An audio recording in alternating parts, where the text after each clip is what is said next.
today, all the Getter guys, remember, we're here today. What we're doing is taking on the illegitimate Biden regime. Don't ever let this noise up here take you off message. Every day, hammer, hammer, hammer, particularly for Lao Beijing, all the Chinese, while the criminal Xi talks to Biden today, remember, take down the CCP for everybody to get her. I want to thank everybody. Hey, Mr. Bannon, have you spoken to the former President Trump about this? Why did you blow off, Ron?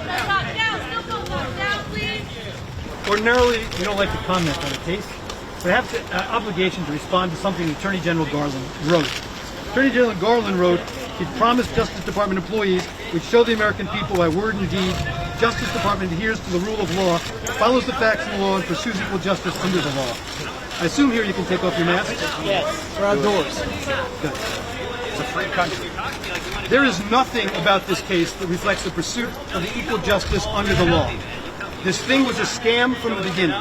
The committee that was convened here was convened exclusively of people who had made prejudgments and announced them publicly.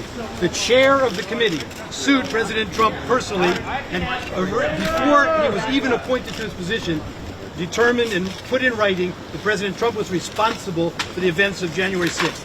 This is not an investigative committee. There's nothing for him to investigate when he's made a prejudgment. You have other members of the committee who announce their prejudgments well in advance. It's not equal justice under the law, Mr. Garland, to charge a matter like this criminally.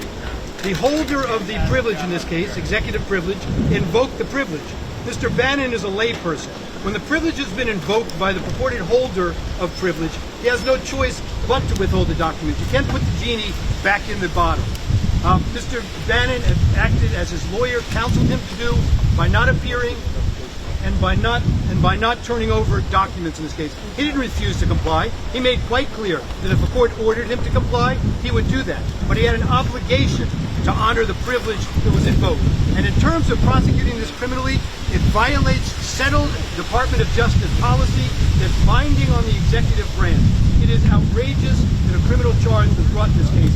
It is a misdemeanor, but it's being treated as if it were a capital case. Mr. Bannon takes this very seriously. It's outrageous what the government did.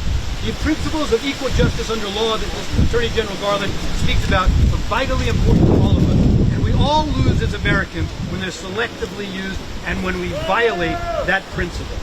You see, it's freedom of speech. They got their opinions. We have our opinions. Mr. Bannon, Okay? Hang on. They have their opinions. I'm telling you right now, this is going to be the misdemeanor from hell for Merrick Garland, Nancy Pelosi, and Joe Biden.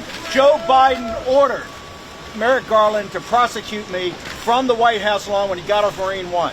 And we're going to go on the offense. We're tired of playing defense. We're going to go on the offense on this and stand by. As an American, there is nothing criminal about any conduct that occurred in this case. And when we respond to Merrick Garland, we say apply the law equally. They don't have. Who else did they prosecute for invoking executive privilege in a criminal prosecution? Read the Department of Justice Office of Legal Counsel letters. It's unconstitutional according to their own opinions from some real luminaries, including, by the way, read the Office of Legal Counsel opinion by Eric Holder for the Obama administration, the Fast and the Furious case. This is unheard of, to force a person to violate the invocation of executive privilege. By the way, I mean, the court, of course, hasn't ruled yet in President Trump's case, in Trump versus Thompson, on whether executive privilege applies. But even beyond that, the Office of Legal Counsel opinions make clear that it applies to discussions with former government officials, and that makes sense. It makes sense because we often see former officials kept in the loop that the president needs to consult with. And whatever you happen to think President Trump talked about at the time, that's what executive privilege exists for, so that people can speak freely with the president, talk about strategy matters, and talk about national security and other important matters.